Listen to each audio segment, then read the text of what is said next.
Sir ଆପଣଙ୍କର ପରିଚୟ ଦିଅନ୍ତୁ। ମୋର ପରିଚୟ ଗ୍ରାମ ଟେମୁରୁପାଲି, ନାମ ହେଉଛି ତ୍ରିନାଥ ସମ୍ରତ। ମୁଇଁ ଗାଁର ମୁଖିଆ ହେଉଛି।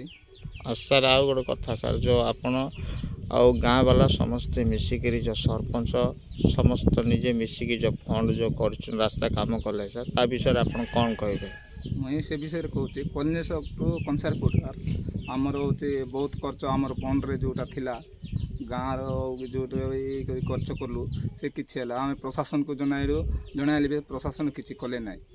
କିନ୍ତୁ ଆମେ ଆହୁରି ସେଟା ସେ ରାସ୍ତା ଯେମିତି ଆମକୁ ମରାମତି କଲେ ଆମକୁ ସୁବିଧା ହେଇଥାନ୍ତା ବୋଲିକରି ଆମେ ଗାଁ ଲୋକ ଜଣାଉଛୁ।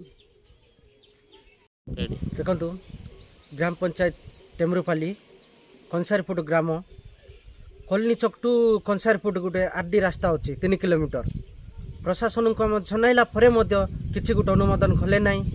ତା ସହିତ ଆମ କଂସାରପୁଟ ଗ୍ରାମରେ 4 ଗୋଟି ୱାର୍ଡ଼ ଅଛି।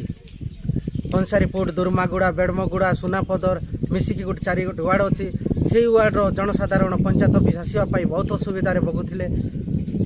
PDS ଚାଉଳ ହଉ ବା ବଥା ହଉ ପଞ୍ଚାୟତ ଅଫିସ୍ ଆସିବା ପାଇଁ ବହୁତ ଅସୁବିଧା ହେଉଥିଲା। ସେହି ରାସ୍ତା ଠିକ୍ ନାହିଁ ବୋଲିକି ଆଜି ପର୍ଯ୍ୟନ୍ତ ଲକ୍ଷ୍ମୀ ବସ୍ ଟଚ୍ କରିପାରୁନି GP ଅଫିସ୍କୁ। ବହୁତ ଦୁଃଖର ବିଷୟ ଏଇଟା। ପ୍ରଶାସନକୁ ଆମେ ଗୁହାରି କଲା ପରେ ମଧ୍ୟ କିଛି ଗୋଟେ ଆମକୁ ସହଯୋଗ କଲେ ନାହିଁ ବୋଲିକି ଆମେ ଗ୍ରାମବାସୀ ବସିକି ଯେଉଁ ଆମର ନିଜ ଖର୍ଚ୍ଚ ଥିଲା ସେ ଖର୍ଚ୍ଚକୁ ଆଜି ଆମେ 3 କିଲୋମିଟର ରାସ୍ତା ମୁରମଟି ପକାଇ ପାରିଛୁ।